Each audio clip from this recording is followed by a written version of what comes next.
least a moment that you can enjoy? No, I feel good. I feel real good.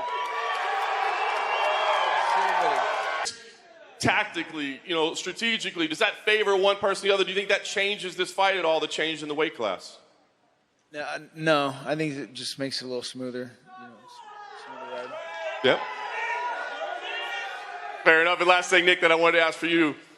As you sit here, is this something that you see, like, I want to keep doing this? I know you probably want to see how things go on Saturday and how you feel afterwards, but is this something you say, I can't wait for this to be over and never do it again? Or are you saying, no, I'm happy I'm back and, seeing this for the crowd, I want to do this more often?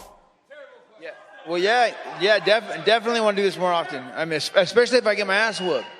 If I get my ass whooped, I'm going to come back right away. If I get my ass whooped, I come right back. Thank you, Nick. In the time you've been out of the octagon, your younger brother, Nate Diaz, he's turned into one of the biggest stars inside the UFC. As an older brother, how does that make you feel? Proud. I tried to pave the way, set it up that way. I didn't expect to drag so hard. Coming back's been, it's been kind of a mission. But I've done all the work my whole life, so I've got some fights left, and I'm in pretty good shape. So you look good. I know a lot of questions have been, will this fight happen or not, especially after yesterday. But now that you actually see Nick right there on the stage with you, has your attitude changed at all towards him and this fight, or are you just still thinking about the fight? It's just business as usual. Just focusing on the task at hand. Nick's a hell of an opponent, so I had to make sure my training camp went really well, and that's what I focus on, what I need to do, and everything I can handle. I've done it, so I'm ready to go. You have two teammates on this card, Nick, up back here.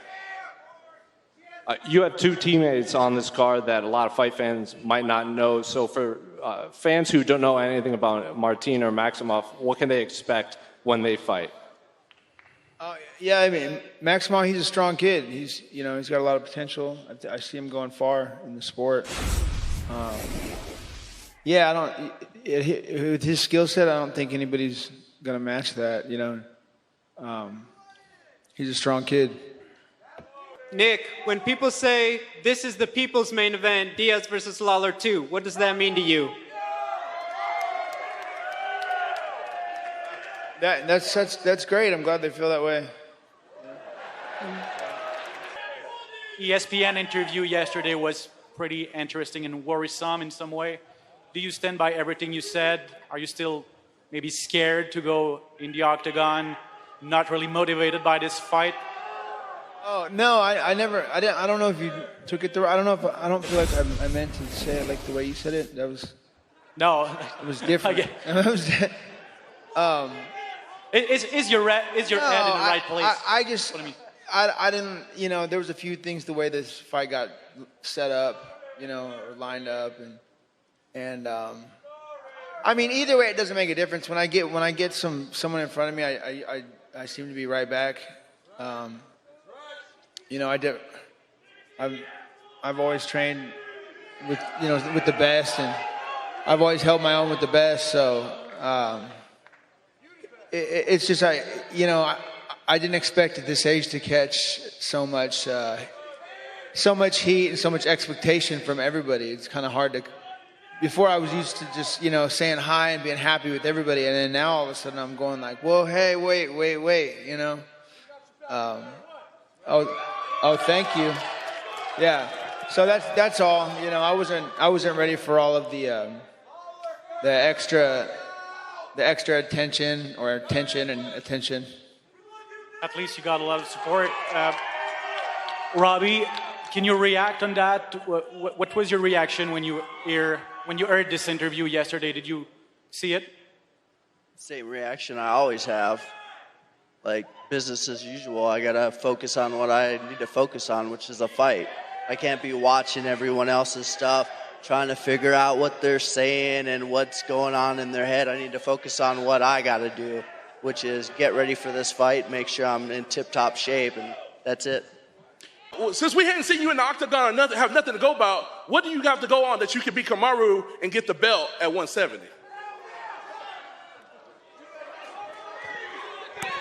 I think I'm a better fighter all around. If I can if I can survive this fight, I got a hard fight, you know, with this guy. So if I can survive this fight, yeah, I don't see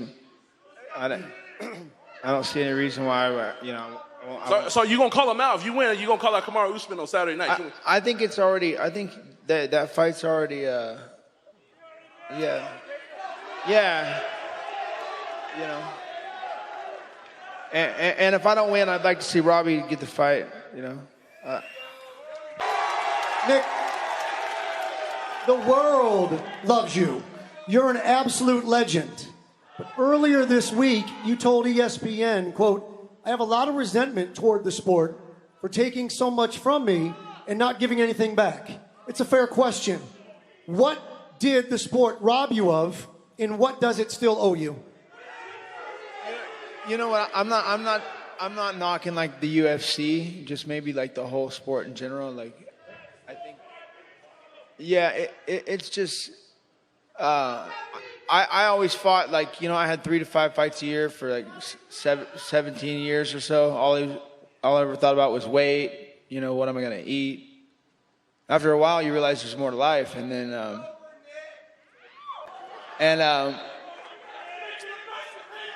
yeah, you know, after a while, you realize there's more to life. And then everybody kind of like, you know, digs their heels into you when you're down. It's kind of rough, you know, like, you know, it's nice to see a lot of support, like 2 weeks leading up to a fight. You know, but what about the last 5 years?